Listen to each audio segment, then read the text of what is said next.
హీరోయిన్గా రాణించాలి, మంచి క్రేజ్ తెచ్చుకోవాలి, స్టార్ హీరోల సినిమాల్లో నటించాలి అని చాలామంది ఎన్నో ఆశలతో ఇండస్ట్రీలోకి అడుగు పెడుతూ ఉంటారు.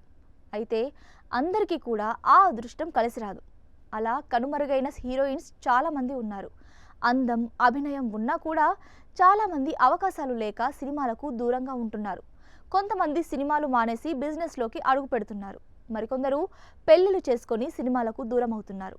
అయితే ఓ యంగ్ హీరోయిన్ మాత్రం అదృష్టం కలిసిరాక అవకాశాల కోసం 1000 కళ్ళతో ఎదురు చూస్తుంది. అంతేకాదు, తనకు అవకాశాలు ఇవ్వాలని కన్నీళ్లు కూడా పెట్టుకుంటుంది. ఈ బ్యూటీ చేసింది తెలుగులో 4 సినిమాలే. తొలి సినిమాతోనే మంచి విజయాన్ని అందుకుంది.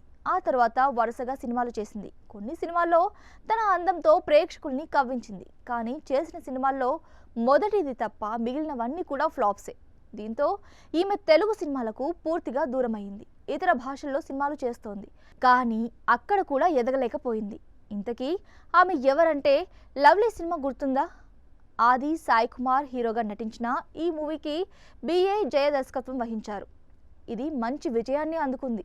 ఇందులో హీరోయిన్గా నటించింది శాన్వి శ్రీవాస్తవ. అయితే తొలి సినిమాతోనే తన క్యూట్ పర్ఫార్మెన్స్తో కవ్వించింది. ఆ తర్వాత ఈ బ్యూటీకి వరుస ఆఫర్స్ వచ్చాయి. సుశాంత్ అడ్డా, అలాగే మంచు విష్ణు రౌడీ, మరోసారి ఆదితో ప్యార్మే పడిపోయా అనే సినిమాల్లో నటించింది. కానీ అవేవి కూడా వర్కౌట్ అవ్వలేదు. దీంతో కన్నడ ఇండస్ట్రీకి వెళ్ళింది. అక్కడ కొంచెం పర్లేదనిపించుకుంది. ఈ మధ్య అతడే శ్రీమన్నారాయణ డబ్బింగ్ మూవీతో మరోసారి తెలుగు ప్రేక్షకుల్ని పలకరించింది. ఈ సమయంలో శాన్వి మాట్లాడుతూ తెలుగులో అవకాశాలు రావడం లేదని కన్నీళ్లు పెట్టుకుంది. తనకు ఎందుకు ఛాన్సులు రాలేదో అర్థం కావడం లేదంటూ స్టేజ్ పైనే కన్నీళ్లు పెట్టుకుంది ముద్దుగుమ్మ.